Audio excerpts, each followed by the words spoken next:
Téléspectateurs de Tandem TV, bonjour, je suis ravie de vous retrouver pour ce nouveau fabuleux destin, toujours accompagné de mon binôme, mon acolyte, mon amie Isabelle Didier-Olliel. Bonjour Isabelle. Salut Galit. Comment vas-tu? Très bien, très contente d'être là. Eh ben Toujours. moi aussi. Alors Isabelle, on s'était quitté la dernière fois au milieu du fabuleux destin de ce magicien des mots qu'était Victor Hugo. On avait exploré sa jeunesse, ses débuts, ses amours avec sa femme Adèle, avec sa maîtresse Juliette pendant plus de 50 ans, avec d'autres. Et puis, on avait aussi parlé du drame qu'avait représenté pour lui la mort de sa fille aînée et adorée, Léopoldine. Alors, dis-nous Isabelle, dans ce deuxième volet que nous lui consacrons, qu'allons-nous découvrir de ce Victor Hugo? Eh bien oui, aujourd'hui, on va voir comment, après la mort de Léopoldine, comment Victor Hugo va survivre en se jetant corps et âme dans le travail. On va explorer sa vie politique, le très long exil, puis le retour triomphant de cet homme hors du commun à Paris, sans oublier évidemment la suite de sa vie amoureuse entre Adèle et puis Juliette et puis d'autres. Et puis évidemment son œuvre littéraire et puis avec d'autres chefs-d'œuvre aussi. Et puis ces merveilleux poèmes qu'on va ce soir découvrir ou redécouvrir.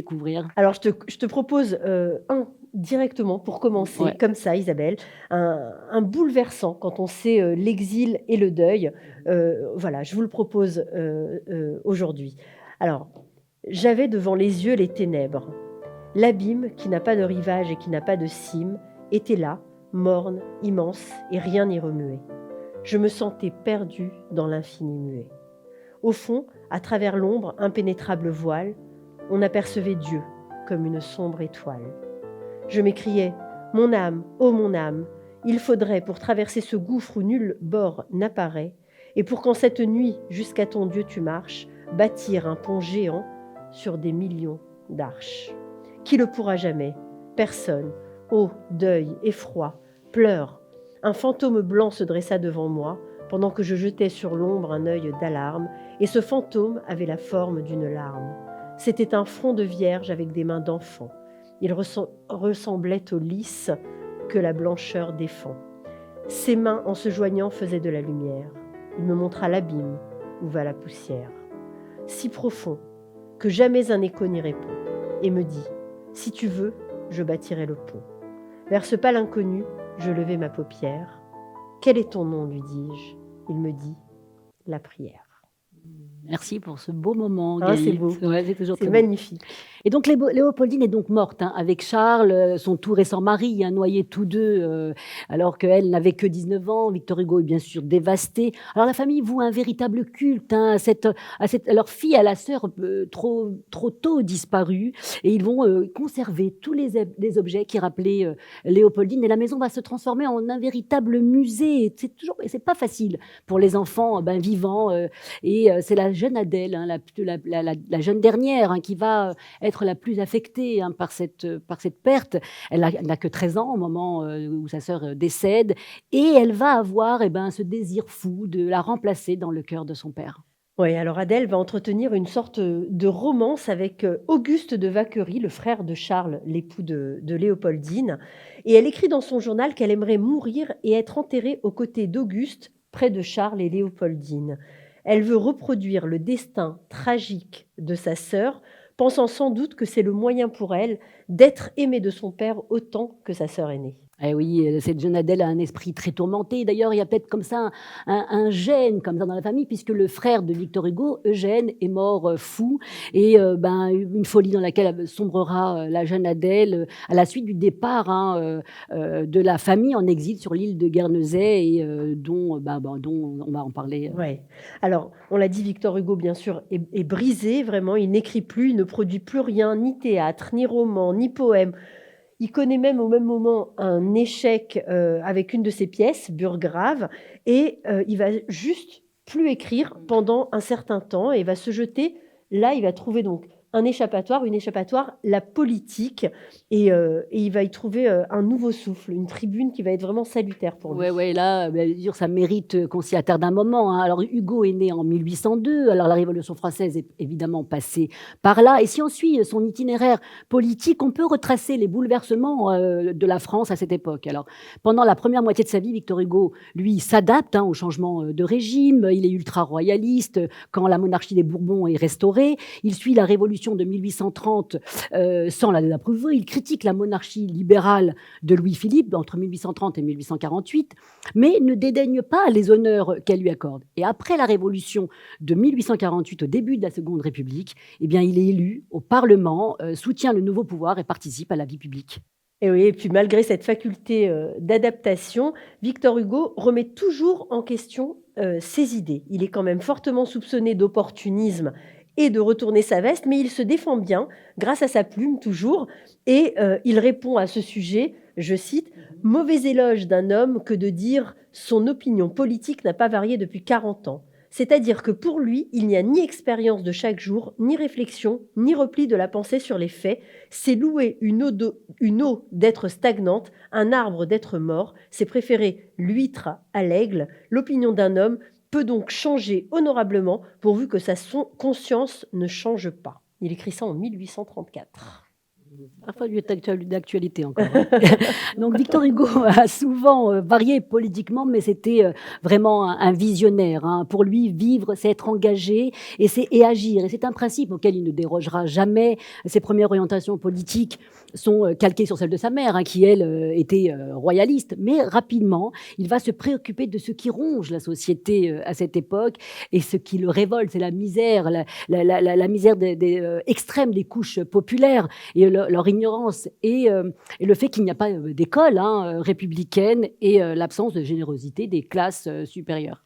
Ouais, et puis il réclame la diminution, alors ça c'est hallucinant, il réclame la diminution de Ouais. travail, du temps de travail Ah ouais. des enfants. Alors ça nous paraît vraiment juste inimaginable à nous aujourd'hui, Ouais, ouais. mais c'était légal de faire travailler un enfant 16 heures par jour, Isabelle. Et 16 ouais, heures c'est- par jour. c'est Lui, terrible. qu'est-ce qu'il demande? Il demande juste de réduire la journée de 16 à 10 heures de travail. Ouais, ouais. Et donc, oui, et figure-toi, Galit, que sa proposition est contestée par un homme, un baron, Louis-Jacques Thénard, dont il se vengera en formant le nom des Thénardier, les personnages les plus détestables, hein, dans Les Misérables. Eh ben oui.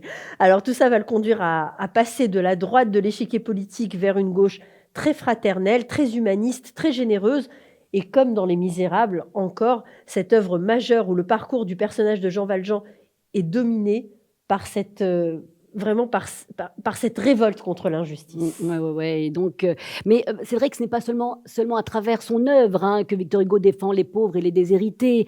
Parmi ses combats est le plus long et le plus constant, et sans doute celui qui va mener contre la peine de mort déjà à l'époque. Il écrira: mettez le juge sur un plateau, placez nos bourreaux dans l'autre, pesez la justice humaine et dites-moi ce que vous pensez de la peine de mort. Il a voilà, une conviction absolue que la peine de mort et la justice ne sont pas Et compatibles. ouais. Alors 1848, c'est une année très importante dans la vie de Victor Hugo. Le 25 février, il devient maire du 8e arrondissement de Paris. Le 4 juin, il est élu député de la Deuxième République, encore à l'époque dans le parti conservateur de droite. Fin juin, lors des émeutes ouvrières, il est chargé par l'Assemblée avec d'autres de rétablir l'ordre. Il commande des troupes face aux barricades dans son arrondissement. Il regrettera plus tard la répression sanglante à laquelle il a participé. En août 1848, il fonde le journal L'Événement, puis il va soutenir la candidature de Louis-Napoléon Bonaparte, élu président de la République en décembre 1848. Eh oui, là, l'Assemblée nationale va alors être dissoute et Victor Hugo va être à nouveau élu le 13 mai 1849 et le 9 juillet, il prononce son discours sur la misère. Alors, un extrait du Ah ouais, discours. obligé. Ah bah oui. Je ne suis pas, messieurs, de ceux qui croient qu'on peut supprimer la souffrance en ce monde. La souffrance est une loi divine. Mais je suis de ceux qui pensent et qui affirment qu'on peut détruire la misère. Remarquez-le bien, messieurs, je ne dis pas diminuer, amoindrir, limiter, circonscrire, je dis détruire. Et oui, et puis l'année 1851 marque un tournant et sa rupture définitive avec Louis-Napoléon Bonaparte. Alors, Victor Hugo est un homme qui compte à l'époque et qu'on écoute en général parce que là, malgré son appel à la résistance armée, il dit qu'il faut charger son fusil et se tenir prêt, il l'écrit. Les Français vont massivement approuver non seulement le coup d'État de Louis-Napoléon Bonaparte, mais aussi le rétablissement de l'Empire et la fin de la Deuxième République. Victor Hugo va même penser à se constituer prisonnier pour embarrasser les nouvelles autorités, mais le commissaire auquel il a voulu se livrer lui aurait fait cette réponse extraordinaire: « Monsieur Hugo, je ne vous arrête pas, car je n'arrête que les gens dangereux. » On va faire appeler un peu à Javert encore dans Les C'est Misérables. vrai, c'est vrai, c'est vrai. Voilà. Et là, nous sommes en décembre 1851. La tête de Victor Hugo et d'une soixantaine d'autres députés est mise à prix. Et là, il choisit de partir pour un exil qui va durer 20 ans. Alors d'abord à Bruxelles, puis à Jersey, et puis à l'île de Guernesey. Il emporte dans ses bagages la puissance de son talent, ses grands projets pleins d'humanité et les livres qui lui restent à écrire et qui compteront parmi les plus importants, comme La Légende des siècles et puis ou Les Misérables. Mais Victor Hugo aussi emporte l'amertume de celui qui a perdu et une haine monumentale et que rien n'apaisera envers celui qui s'est emparé du pouvoir. Et ouais, Louis-Napoléon Bonaparte. Alors, il a 50 ans, il a le même esprit rébellion qu'à ses débuts. Et en ce qui concerne celui qui est devenu donc Napoléon III, on peut parler d'obsession, car ce n'est pas moins de 3 livres que va lui consacrer lors de son exil Victor Hugo. Alors d'abord, Napoléon le Petit, un pamphlet écrit dès son arrivée à Bruxelles, puis l'année suivante, Les Châtiments, un recueil vraiment véhément, indigné, et enfin, L'Histoire d'un crime qui ne sera publié qu'après la chute du Second Empire et son retour en France. Et oui, après avoir traité Napoléon III de tous les noms, dans Napoléon le Petit, dans L'Expiation, un des poèmes des châtiments, Victor Hugo raconte que le plus terrible châtiment infligé par Dieu à la dynastie des Bonaparte est de lui avoir donné Louis-Napoléon comme héritier. Alors c'est un très long poème, je vous en lis quelques vers, dont le plus célèbre. Oui. Waterloo, Waterloo, morne plaine, comme une onde qui bout dans une urne trop pleine. Dans ton cirque de bois, de coteaux, de vallons, la pâle mort mêlait les sombres bataillons. D'un côté, c'est l'Europe, et de l'autre, la France. Choc sanglant, des héros, Dieu trompait l'espérance. Tu désertais, victoire et le sort est hélas. Oh, Waterloo, je pleure et je m'arrête, hélas. Car ces derniers soldats de la dernière guerre furent grands, ils avaient vaincu toute la terre. Chassé 20 rois, passé les Alpes et le Rhin, et leur âme chantait dans les clairons des reins. Magnifique, toujours magnifique. C'est très émouvant. Quoi qu'il écrive, ça prend toujours aux tripes. Alors, Victor Hugo arrive à Bruxelles donc le 12 décembre 1851 et dès le lendemain, perd pas de temps, Juliette Drouet le rejoint et apporte avec elle la malle à manuscrits de Victor. Alors, il écrit et elle passe ses journées à recopier ses manuscrits. Et puis, comme il écrit beaucoup, elle recopie beaucoup, la Juliette. Alors, en avril 1852, Victor Hugo décide donc de partir s'exiler à Jersey, île anglo-normande entre la France et l'Angleterre. Et pendant ce temps, Adèle, sa femme, pas sa fille, Adèle, est restée à Paris pour assurer donc les questions matérielles. Elle met en vente le mobilier de l'appartement et c'est toute la famille qui part pour Jersey. Eh oui, donc Victor Hugo et Juliette Drouet débarquent en même temps à Jersey le 5 août 1852.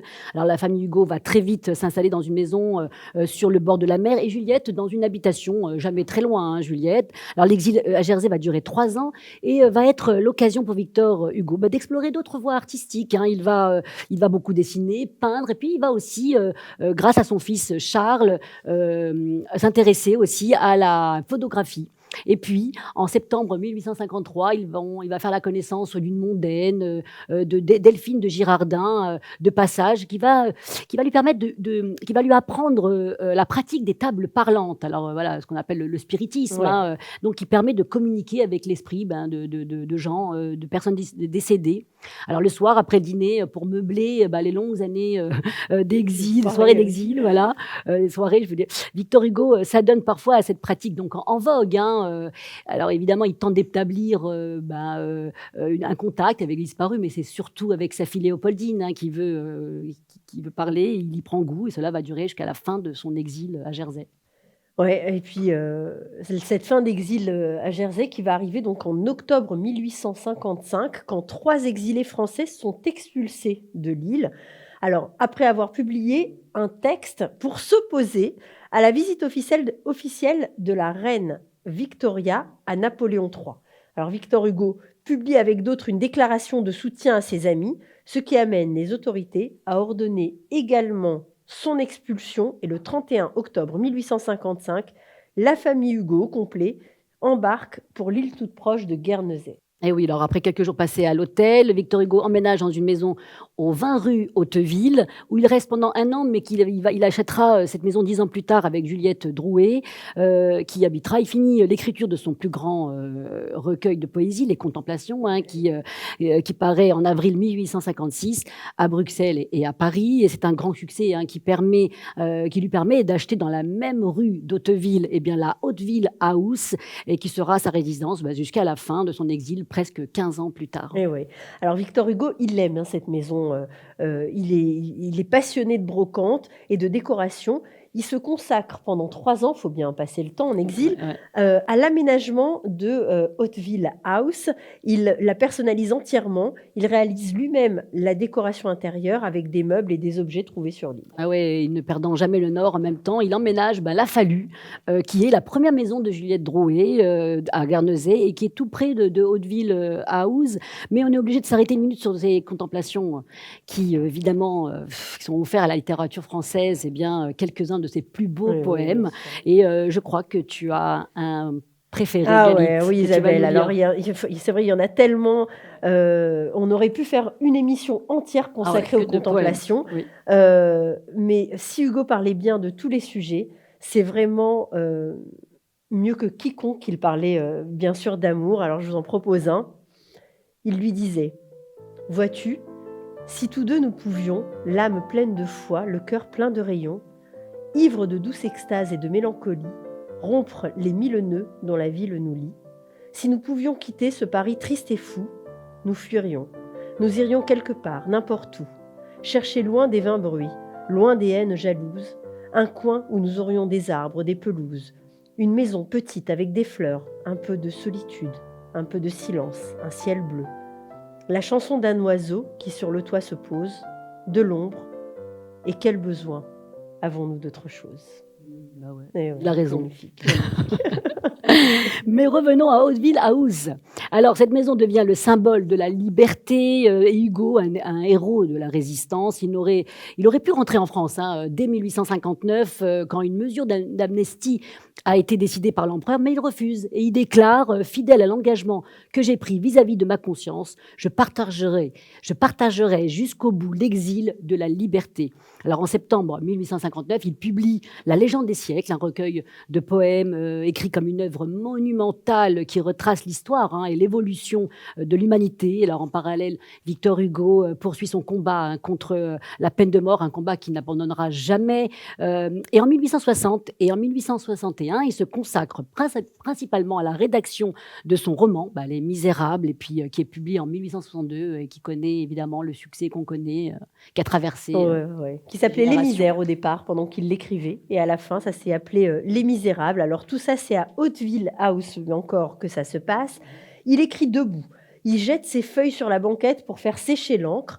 Du haut de sa maison, il a une vue magnifique et il peut apercevoir la maison de Juliette qui a renoncé à tout juste pour le bonheur d'apercevoir son cher Victor chaque jour et chaque matin. Ah oui, alors lui, il accrochait au coin de son balcon un petit mouchoir pour lui dire qu'il était réveillé. C'était un petit bonjour matinal. Et puis il se promène nu, Victor Hugo. Il lui offre une vue. Voilà, et il est pas très pudique, hein. Et puis Juliette, elle est ravie du spectacle. Évidemment, alors l'après-midi, ils se rejoignent pour de longues promenades. Et à partir de 1861, Victor et Juliette reprennent leurs habitudes de voyage. Et chaque année, jusqu'à la fin de l'exil, en 1863, 1870. Il passe plusieurs mois, alors principalement en Belgique et au Luxembourg. Et puis, ces séjours sont des moments voilà, de création intense hein, pour Victor Hugo aussi, voilà, pour ses romans, ses poèmes et puis pour ses dessins. Ouais.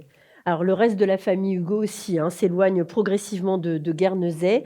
Adèle Fouché, donc Adèle Hugo, sa femme, fait de fréquents séjours elle aussi à Bruxelles et à Paris, où elle veille toujours, alors c'est elle qui veille aux intérêts financiers hein, de son mari. Et en 1863, elle va elle aussi, figure-toi, publier un livre. Alors ça va s'appeler Victor Hugo raconté par un témoin de sa vie. Un livre de souvenirs. Alors, elle fait également des séjours de plusieurs mois à Paris avec sa mère, puis part en 1863. Alors ça, c'est la fille, Adèle. Part en 1863 au Canada pour rejoindre un officier anglais qu'elle espère épouser. Charles Hugo, lui, pareil, il effectue de fréquents séjours en France et en Belgique. Et à partir de 1860, il se marie, il va se marier en 1865. Et à partir de 1865, il va s'installer définitivement à Bruxelles. L'autre fils, François-Victor, s'installe lui aussi à Bruxelles en 1865, après le décès de sa fiancée, malheureusement. Ouais. Et puis il va y avoir la naissance des petits-enfants de Victor Hugo, 1868 et 1869, hein, de Georges Victor Hugo et de Jeanne. Et le 27 août 1868, Adèle Fouché meurt à Bruxelles. Elle est enterrée à Villequier, hein, auprès de sa fille Léopoldine. Et Victor Hugo, toujours en exil, va accompagner quand même le cercueil jusqu'à la frontière française. Oui, il ne rentre même pas sur le territoire français pour accompagner le corps de sa femme. Alors, vers la fin de l'exil, il publie Les Travailleurs de la mer. C'est un roman qui rend hommage à Guernesey et à ses habitants. Et puis, il poursuit toujours, hein, il n'arrête pas son combat politique. En 1869, il refuse toujours de rentrer en France et va participer à un journal d'opposition qui s'appelle Le Rappel, que ses fils Charles et François-Victor ont créé. Et oui. Et puis Victor Hugo, le visionnaire, rêve bien avant les guerres du XXe siècle d'une Europe unifiée. Il plante symboliquement le chêne des États-Unis d'Europe dans le jardin de Hauteville House. Et le 14 juillet 1870, l'exil prend fin au bout de 20 ans à la chute de Napoléon III. Et c'est en héros que Victor Hugo retrouve enfin Paris. Figure-toi, 100 ans avant ma naissance, puisque c'est le 5 septembre 1870, 100 ans pile poil au lendemain de la proclamation de la Troisième République. Alors, Paris lui réserve un accueil triomphal. On ne se rend pas compte, mais c'était une star, Victor Hugo, pour l'époque. La vie politique française, comme la vie de Victor Hugo, vont connaître à ce moment-là des mois de turbulence et de malheur. Le 13 mars 1871, Charles Hugo meurt à Bruxelles d'une apoplexie et sera enterré à Paris le jour où commencera le soulèvement de la Commune de Paris. Victor Hugo soutient les communards, ce qui lui vaut de s'éloigner à nouveau de Paris pour quelques mois et d'être battu aux élections législatives. Eh oui, en 1872, Victor Hugo retourne à Guernesey et de la même manière qu'il avait été un bon père, il va être un très bon grand-père aussi pour Georges et Jeanne, car depuis la mort de son fils, c'est lui qui s'en occupe. Il va même écrire un recueil dont le titre est tout simplement L'art d'être grand-père. Magnifique. Magnifique, et qui est un véritable testament poétique. Un des plus jolis poèmes de ce recueil, il s'appelle simplement Georges et Jeanne. Et il commence comme ça. Georges et Jeanne. Moi qu'un petit enfant rend tout à fait stupide, j'en ai deux, Georges et Jeanne, et je prends l'un pour guide, et l'autre pour lumière, et j'accours à leur voix. Vu que Georges a 2 ans et que Jeanne a 10 mois, leurs essais d'exister sont divinement gauches. On croit dans leurs paroles où tremblent des ébauches. Voir un reste de ciel qui se dissipe et fuit, et moi qui suis le soir, et moi qui suis la nuit. Moi dont le destin pâle et froid se décolore, j'ai l'attendrissement de dire ils sont l'aurore.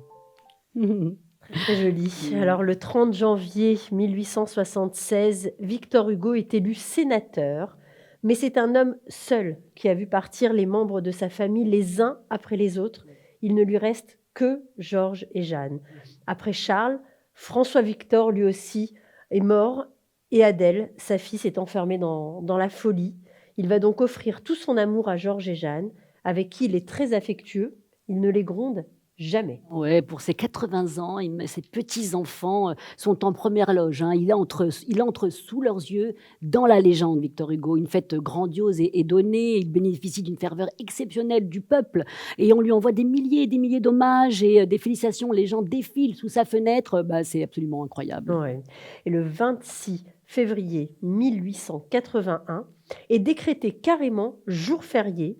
Ouvriers et écoliers viennent déposer des fleurs au pied de celui qui a tant fait pour eux. On dit que 100 000 personnes par heure défilent sous la maison de Victor Hugo. Et oui, et le grand homme auprès de ses petits-enfants, bah, saluait, hein, et voyait passer comme ça tous les enfants des écoles de Paris, hein, qui étaient là sous la fenêtre. C'est très beau. Et l'avenue dans laquelle il habite, eh bien, est baptisée Victor Hugo. Et c'est la première fois, hein, que de quelqu'un de son vivant pouvait avoir une rue à son nom. Alors c'est comme ça que Victor Hugo est le seul Français à recevoir des lettres. Monsieur Victor Hugo, rue Victor Hugo. Magnifique. Ouais. Alors désormais, Juliette, sa maîtresse, qui pendant 50 ans a été la femme de l'ombre, est désormais sa femme officielle. Elle l'accompagne partout, ils vivent enfin ensemble. Elle a enfin son Victor pour elle. Eh oui, mais elle vieillit, Juliette, et elle tombe malade, et il s'occupe d'elle avec une tendresse inouïe. Il la soigne, il lui fait sa toilette, il lui prépare ses petits bouillons. Il est vraiment auprès d'elle jusqu'au dernier moment. Il lui dira même ne meurs pas, ma Juliette, avant moi, je t'en prie, je ne te survivrai pas. Ouais. Et Et voilà. puis, elle va mourir. Le 11 mai 1883, Juliette s'éteint dans les bras de l'homme de sa vie, qui, malgré sa tristesse infinie, va lui survivre quand même, encore pendant 2 ans, avant d'être à son tour emporté par une congestion pulmonaire. Eh oui, c'est Victor Hugo meurt le vendredi 22 mai 1885. Il vient de fêter ses 83 ans. Alors comme Marius et Cosette, eh bien au chevet de Jean Valjean, eh bien eux c'est Georges et Jeanne qui au chevet de leur grand-père, de Victor Hugo, lui caressent la main, l'embrassent jusqu'à la fin. Et il meurt le jour de la Saint-Juliette. Alors ça, c'est quand même un signe merveilleux. Eh ouais, Victor Hugo a droit à des obsèques nationales. Et avant d'être transféré au Panthéon, son cercueil est exposé sous l'Arc de Triomphe. Le lendemain, le cortège qui le mène au Panthéon est suivi par 2 millions de personnes. Alors derrière lui, tout un peuple reconnaissant pour celui qui défendait les causes des plus démunis et qui est déjà considéré et reconnu comme l'écrivain le plus populaire de son époque et peut-être Ouais. de tous les temps, hein, Galit, Et qu'est-ce qu'on ouais. pense? Alors, Victor Hugo est certainement vraiment la clé de voûte de ce 19e siècle. Hugo, c'est le prophète, le visionnaire, le combattant de la liberté et de la justice sociale. C'est une légende aujourd'hui qu'il était déjà de son vivant, ce qui pour l'époque était exceptionnel. Je crois qu'après les obsèques de Victor Hugo, les plus grandes obsèques n'ont été qu'un siècle plus tard. Ah ouais. Je crois que c'était Johnny Hallyday, là, Ah ouais, ouais, il y a c'est ça, 5 ans. c'est vrai, Il n'y a certainement. pas eu de plus grandes obsèques que Incroyable. C'est vrai que Victor Hugo celle de n'était Victor pas, Hugo. c'était pas un écrivain comme les autres, hein. Rien n'a jamais pu contraindre ce grand homme à réfréner son combat pour la liberté, celle des hommes, des races, mais aussi celle de l'esprit. Il a écrit l'homme est une prison où l'âme heureusement reste libre. Voilà, encore une très belle phrase de Victor Hugo. Et pour terminer, Isabelle, alors tu nous as fait une surprise. Tu es partie, donc lors de ton dernier voyage à Paris, tu as été visiter la maison de Victor Hugo, place des Vosges. Exactement. Et là, Voilà, bon là-bas, j'étais à Place des Vosges, l'ancien Place Royale évidemment, et j'ai vu maison Victor Hugo. Je suis rentrée, d'ailleurs j'invite tout le monde à y aller, c'est gratuit, et c'est agréable. On voyage dans le temps avec ses meubles, son lit, sa chambre, ses photos, et puis il y a même un très beau café aussi pour s'y arrêter, mais c'est un très bel endroit. alors tu Et nous as fait une surprise pour les voilà, téléspectateurs de voilà. Tandem TV. Tu as fait une petite vidéo, tu as filmé la maison de Victor Hugo, et je te propose qu'on regarde ça pour terminer. Avec Merci plaisir, Isabelle, voilà. on se quitte. Merci Je te à toi dis Galit, merci, merci. à la prochaine pour À la prochaine. un autre fabuleux destin. Ouais, cette fois-ci on va faire quelque chose, on va chanter. On va Galit. chanter. Ouais, Allez, chanter. on va chanter. On vous fait la surprise la prochaine fois de découvrir le fabuleux destin. On vous quitte, on vous souhaite une très bonne année et on vous quitte avec une petite visite filmée de la maison de Victor Hugo. Voilà. Au revoir, à très Au revoir. bientôt. De passage à Paris, alors je vous fais visiter la maison de Victor Hugo pour Tandem TV. C'est pour vous. Suivez-moi, on va visiter tout ça. Aimons toujours, aimons encore. Quand l'amour s'en va, l'espoir fuit. L'amour, c'est le cri de l'aurore, l'amour, c'est l'hymne de la nuit. Ce que le flot dit au rivage, ce que le vent dit au vieux mont, ce que l'astre dit aux nuages, c'est le mot ineffable, aimons. L'amour fait songer, vivre et croire, il a pour réchauffer le cœur un rayon de plus que la gloire, et ce rayon, c'est le bonheur. Aime, qu'on les loue ou les blâme, toujours les grands cœurs aimeront, joins cette jeunesse de l'âme à la jeunesse de ton front. Aime, afin de charmer tes heures, afin qu'on voie en tes beaux yeux des voluptés intérieures, le sourire mystérieux. Aimons-nous toujours davantage, unissons-nous mieux chaque jour, les arbres croissent en feuillage, que notre âme croisse en amour. Soyons le miroir et l'image, soyons la fleur et le parfum. Les amants qui, seuls sous l'ombrage, se sentent deux et ne sont qu'un. Les poètes cherchent les belles, la femme, ange aux chastes faveurs, aime à rafraîchir sous ses ailes ses grands fronts brûlants et rêveurs. Venez à nous, beauté touchante, viens à moi, toi, mon bien, ma loi. Ange, viens à moi quand tu chantes, et quand tu pleures, viens à moi. Nous seuls comprenons vos extases, car notre esprit n'est point moqueur, car les poètes sont les vases où les femmes versent leur cœur. Moi qui ne cherche dans ce monde que la seule réalité, moi qui laisse fuir comme l'onde tout ce qui n'est que vanité. Je préfère au bien dont s'enivre l'orgueil du soldat ou du roi, l'ombre que tu fais sur mon livre, quand ton front se penche sur moi. Toute ambition allumée, dans notre esprit brasier subtil, tombe en cendres ou vole en fumée, et l'on se dit, qu'en reste-t-il? Tout plaisir, fleur à peine éclose, dans notre avril sombre et terni, s'effeuille et meurt, lisse, mire tout rose, et l'on se dit, c'est donc fini. L'amour seul reste, ô noble femme, si tu veux dans ce vil séjour garder ta foi, garder ton âme, garder ton Dieu, garde l'amour. Conserve en ton cœur sans rien craindre, dus-tu pleurer et souffrir, la flamme qui ne peut s'éteindre et la fleur qui ne peut mourir.